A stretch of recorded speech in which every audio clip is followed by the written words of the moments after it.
Hello everyone, welcome back. तो हमारा आज का टॉपिक है मॉलिक्यूलैरिटी ऑफ ए रिएक्शन। सो मॉलिक्यूलैरिटी को समझने के लिए पहले हमें कोलिजन थ्योरी के बारे में कुछ पॉइंट्स डिस्कस करने हैं। कोलिजन थ्योरी, ये थ्योरी क्या बताती है हमें? देखो, जब भी कोई रिएक्शन होती है तो रिएक्टेंट के मॉलिक्यूल्स आपस में कोलाइड होते हैं, ठीक है, और उसके बाद प्रोडक्ट फॉर्मेशन होती है। मतलब रिएक्शन होने के लिए रिएक्टेंट मॉलिक्यूल्स का कोलाइड होना बहुत ज़रूरी है, ठीक। अब कोलिजन थ्योरी और मॉलिक्यूलैरिटी में क्या रिलेशन है? कोलिजन थ्योरी बोलती है कि रिएक्टेंट मॉलिक्यूल्स कोलाइड होंगे तो रिएक्शन होगी, ठीक है। और मॉलिक्यूलैरिटी क्या बताती है हमें?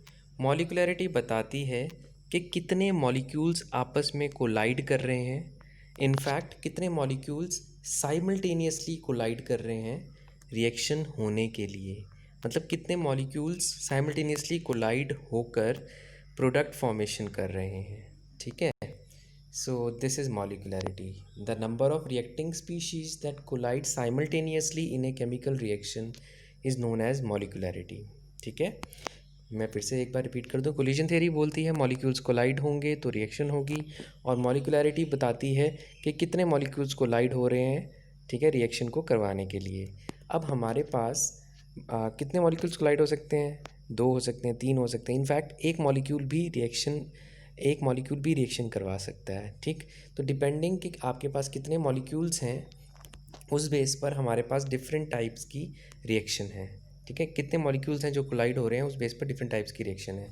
सो फर्स्ट है यूनिमॉलिक्यूलर रिएक्शन, जहाँ पर आपके पास सिर्फ एक रिएक्टिंग स्पीशीज़ प्रोडक्ट में चेंज हो जाती है, ठीक है। तो ये डिकम्पोजिशन रिएक्शन है, NH4NO2 ब्रेक होकर N2+2H2O दे रहा है, ठीक है। तो ये यूनिमॉलिक्यूलर रिएक्शन है क्योंकि यहाँ पे सिर्फ एक ही रिएक्टेंट है आपके पास। बाईमॉलिक्यूलर रिएक्शन में दो रिएक्टेंट के मॉलिक्यूल्स हैं, दो रिएक्टेंट के मॉलिक्यूल्स जब कोलाइड होंगे और प्रोडक्ट देंगे उनको बोलेंगे बाईमॉलिक्यूलर रिएक्शन। फिर है टर्मॉलिक्यूलर या ट्राईमॉलिक्यूलर रिएक्शन, इसमें आपके पास टोटल 3 रिएक्टेंट मॉलिक्यूल्स होंगे जो कोलाइड होंगे और आपको प्रोडक्ट देंगे, ठीक है। अब 3 से ज़्यादा मॉलिक्यूल्स का कोलाइड होना ऑलमोस्ट इम्पॉसिबल है क्योंकि कोलिजन साइमल्टेनियस होना चाहिए।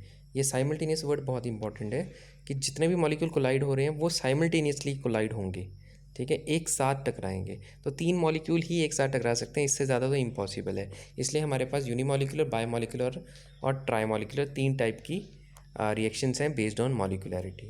ओके, सो अभी तक जितनी भी रिएक्शंस देखी हैं ये सारी एलिमेंट्री रिएक्शन है। एलिमेंट्री मतलब आप बोल सकते हैं सिंगल स्टेप रिएक्शन है, ठीक है। अब कुछ हमारे पास कॉम्प्लेक्स रिएक्शंस होती हैं, ठीक है। कॉम्प्लेक्स रिएक्शंस में क्या होता है, एक तो पहली बात, ये रिएक्शंस एक से ज़्यादा स्टेप में होती हैं, एंड दूसरी बात यहाँ पे रिएक्टेंट मॉलिक्यूल्स बहुत सारे होते हैं। कॉम्प्लेक्स रिएक्शन का मतलब है यहाँ पे आपके रिएक्टेंट मॉलिक्यूल्स बहुत ज़्यादा हैं, और रिएक्टेंट मॉलिक्यूल बहुत ज़्यादा हैं तो ये सारे के सारे एक साथ तो कोलाइड हो नहीं सकते। तो अंडरस्टूड है कि ये रिएक्शन मल्टी स्टेप रिएक्शन है, ठीक है।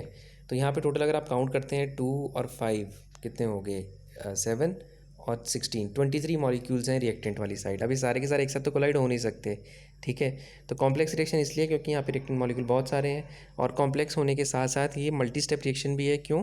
क्योंकि एक स्टेप में तो ये सारे के सारे मॉलिक्यूल कोलाइड होकर प्रोडक्ट दे नहीं सकते, ठीक है। तो अब मल्टी स्टेप रिएक्शंस में क्या होता है, इसका मैकेनिज्म आप लिखेंगे तो आपके बहुत सारे स्टेप्स आ जाएंगे, ठीक है। तो हर स्टेप की अलग अलग मॉलिक्यूलैरिटी निकलेगी, आप इस जो आपकी मेन रिएक्शन है उसकी मॉलिक्यूलैरिटी नहीं निकाल सकते। मैं एक बार फिर से रिपीट कर दूं, अभी तक जितने भी एग्जांपल किए वो एलिमेंट्री रिएक्शन थी, सिंगल स्टेप रिएक्शन थी, तो आपने इजीली उनकी मॉलिक्यूलैरिटी बता दी रिएक्टेंट मॉलिक्यूल्स काउंट करके।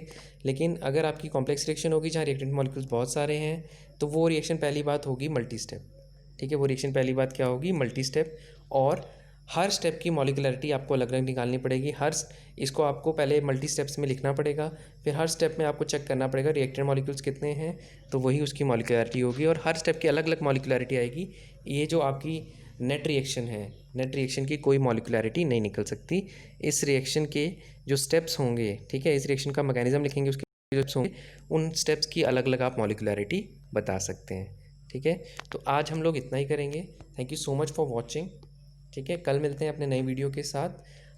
इन सारे टॉपिक्स को आप अच्छे से रिवाइज़ करें, एंड जितना आप ज़्यादा रिवाइज़ करेंगे उतने कंसेप्ट्स आपके क्लियर होते चले जाएंगे। जहाँ पे आपको डाउट आता है आप वीडियो को दोबारा सुन सकते हैं, ठीक है। मिलते हैं फिर नेक्स्ट वीडियो में।